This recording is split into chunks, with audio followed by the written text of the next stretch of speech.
అమ్మ వాళ్ళ ఇంట్లో పూసిన సన్నజాజులు చూడండి ఎంత బాగున్నాయో కదా. నేనైతే మా అమ్మ వాళ్ళ ఇంటికి వచ్చాను అని చెప్పాను కదండి, అక్కడ తీసిన వీడియోనే ఇదైతే.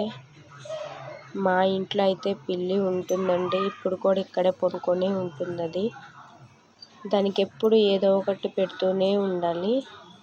ఈ వ్లాగ్ అయితే మా అమ్మ వాళ్ళది టిఫిన్ షాప్ అని చెప్పాను కదండి.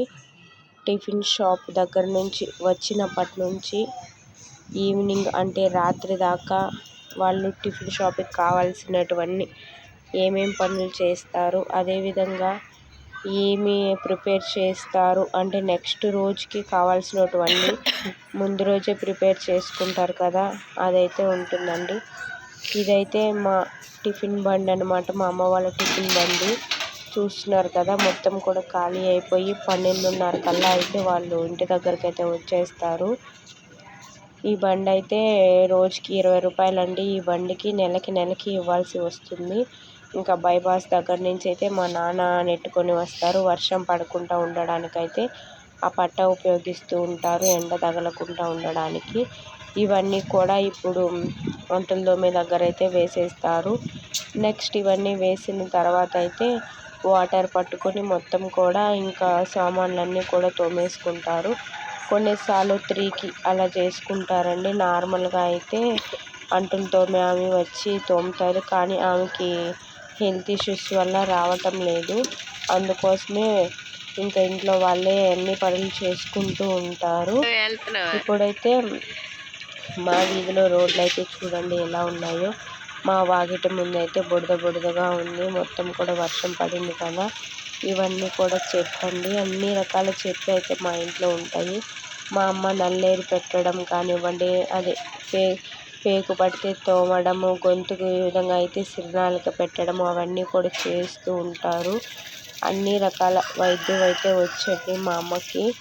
చూడండి ఇంకా ఎలా ఉందో వాతావరణం అనేది. మరీ అంత ఎండగా లేదు, మరీ అయితే అంత వర్షం వచ్చేటట్లేదు. ఇదైతే మా అంగడి రూమ్ అండి. చిన్నప్పటి నుంచి ఇక్కడే అంగడి పెట్టుకుంటూ చిల్లర అంగడి, టిఫిన్ అంగడి పెట్టుకుంటూ ఉండేవాళ్ళమి. ఇప్పుడు ఇక్కడ పెట్టుకుంటే అంతగా లాభం రావటం లేదు అని చెప్పేసి అమ్మ వాళ్ళైతే ఇంకా అక్కడ షాప్ అయితే పెట్టుకుంటున్నారు. మీరే చూసేయండి, నేను ఎందుకు చెప్పడము. ఏంటి ఇలా గొంతు ఉంది అనుకోకండి, కొంచెం హెల్త్ ఇష్యూ అని చెప్పాను కదా, జలుబు దగ్గు అయితే ఉంది. అందుకోసమే వాయిస్ అనేది ఇలా వస్తుంది. ఇదైతే తిరుగుతూనే ఉంటుంది మా ఇంట్లో. చూడండి మెట్ల కింద కిచెన్ అయితే వచ్చిందండి మాకు. చాలామంది పెట్టుకోకూడదు అంటారు కదా, అయినా కూడా మేము అలానే పెట్టుకుంటూ ఉంటాము. ఇదైతే మధ్యాహ్నం సరిగా వ్యాపారం అవ్వలేదండి ఈరోజు. అందుకోసమే ఇంకా బోండాలు, దోశలు అనేటివి చాలా మిగిలిపోయాయి. అవన్నీ కూడా ఇంటికి తెచ్చేసారు. నేనైతే పిల్లికి అలా బోండా వేస్తూ ఉంటే అది తింటూ ఉంది, అది వీడియో షూట్ తీస్తూ ఉన్నాను. ఆ తర్వాత అయితే మా అమ్మ అందరివి కూడా మిషన్కి అనేది బట్టలు వేసేసారండి.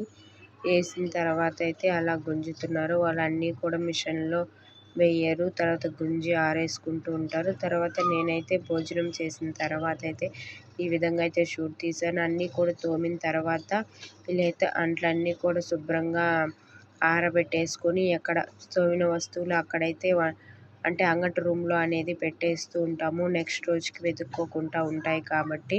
పిల్లల బట్టలు, అదేవిధంగా మా డాడీ వాళ్ళ బట్టలు అన్నీ కూడా ఆరేసేసానండి. ఇప్పుడైతే గ్రైండర్కి 3 గంటల నుంచి అయితే అమ్మ దోసపిండికి అయితే బోండా పిండికి దోసపిండికి అయితే గ్రైండర్కి అయితే వేసేస్తారు. ఎప్పుడో రుబ్బకుండా ఉంటేనే అక్కడికి వెళ్ళి మిషన్కి వెళ్ళి వేసుకుంటారు. చూస్తున్నారు కదా, ఇంక ఇల్లు వాకిలంతా కూడా చిమ్మేశాను, టీ కూడా తాగేసామండి.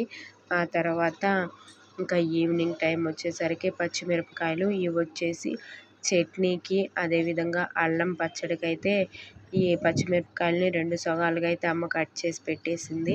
ఇదైతే సాంబార్కి అండి. ఇంకొకటి అయితే రైస్ పక్కన ఉంది. టీ పెట్టుకున్నాం కదా, అది స్మాల్ కిచెన్ అండి. ఇందులోనే అన్నీ సర్దుకొని అయితే ఉంటాము.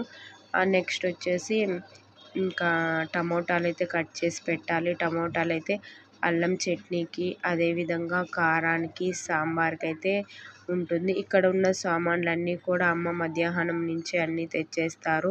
అంటే ఆనియన్స్ కానివ్వండి, నూనె కానివ్వండి అన్నీ కూడా ఈవినింగే తెచ్చేస్తూ ఉంటారు. నెక్స్ట్ అయితే మా మిద్దె పైకి అయితే వెళ్ళి చూపిస్తానండి మా ఊరు ఎలా ఉంది ఏంటి అనేది.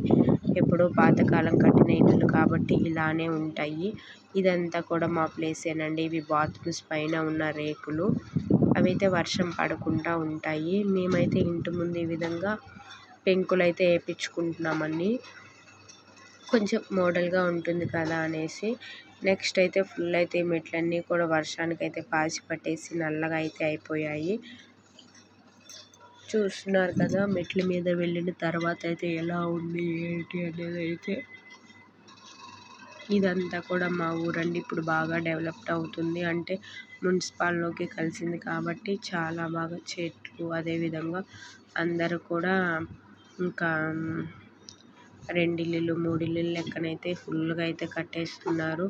ఫుల్ అయితే బాగుంటుందండి క్లైమేట్ అనేది కూడా. వీధిలో కూర్చొని కబుర్లు చెప్పడం కానీ అంతా కూడా చాలా బాగుంటుందండి. చూస్తున్నారు కదా మా కింద రేకులు అనేటివి చూపిస్తూ ఉన్నాను నేను. మా ఊరు ఎలా ఉంది, మా ఇంట్లో మేము ఎలా అంటే పనులు ఎలా ఉన్నాయి ఏంటి, మీకు నచ్చిందా లేదా అనేది అయితే ఖచ్చితంగా అయితే కామెంట్ చేయండి.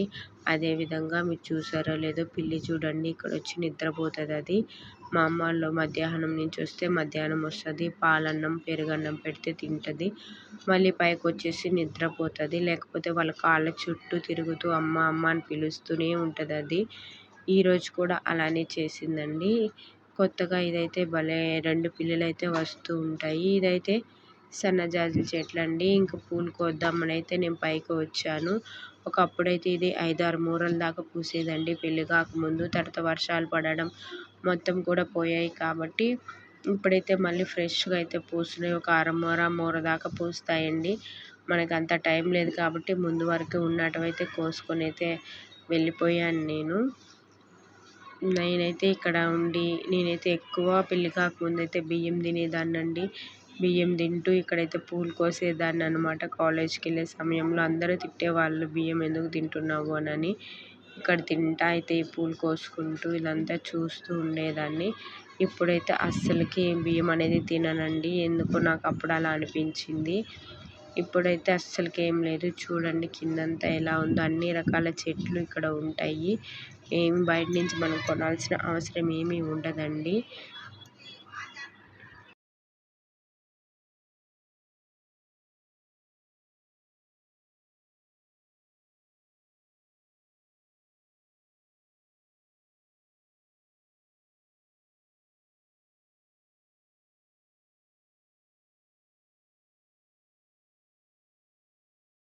మా అమ్మ చీరలు అయితే డ్రై కేసెస్ అయితే తెచ్చేసిందండి. ఈ బట్టలు ఆరేసేయమని చెప్పింది. ఇంక ఈ బట్టలన్నీ కూడా ఆల్రెడీ ఆల్మోస్ట్ అన్నీ ఆరిపోయాయి కాబట్టి ఒక 10 మినిట్స్ అలా అయితే ఆరిపోతాయి. అవన్నీ కూడా ఆరబెట్టేసి అయితే పూలు కోసుకొని కిందకైతే వచ్చేసానండి. చాలా అంటే నెలల తర్వాత అయితే ఇలా పూలు కోసాను. అత్తమ్మ వాళ్ళ ఇంటి దగ్గర అయితే గుమ్మడికాయ చెట్టు అవి ఉంటుంది కాబట్టి మా ఇంట్లో అక్కడైతే నేనేం కొయ్యను. ఇక్కడ కూడా అంతకేమి కొయ్యనండి. అమ్మ పట్టుకొని కోసుకొని పెట్టుకోవచ్చు కదా, ఎందుకు అవి అలానే పోతున్నాయని అరుస్తూ ఉంటుంది. అందుకోసం అయితే పూలు కోసి వెళ్ళాను. అక్కడైతే వాళ్ళ తాత మనవడు అంటే మా నాన్నకి అయితే కూర్చొని ఉన్నారు. ఇదే విధంగా అయితే అల్లానండి. ఒక 1/2 మూర దాకా వచ్చి ఉంటాయి. ఇవన్నీ కోసి అలా పెట్టిన తర్వాత పాప అయితే ఆడుకుంటూ ఉంది. ఇంకా పాపకి దుప్పటి అవన్నీ కూడా అలా వేసాను ఆడుకుంటూ ఉంది అనేసి. నెక్స్ట్ అయితే మా అమ్మ చేసే పని అయితే చూపిస్తాను రండి. అంటే ఈ విధంగా ఇంట్లో పప్పులన్నీ కూడా చట్నీకి వచ్చి వేరుశనగ పప్పు అయితే అంటే నూనెలో అయితే బాగా వేంపేస్తుంది. తర్వాత పచ్చిమిరపకాయలు అన్నీ కూడా వేంపేస్తారు. తర్వాత పక్కనైతే కందిపప్పు పెట్టేసింది. ఆ తర్వాత అయితే టమోటాలన్నీ కూడా కట్ చేసి పెట్టేశాను.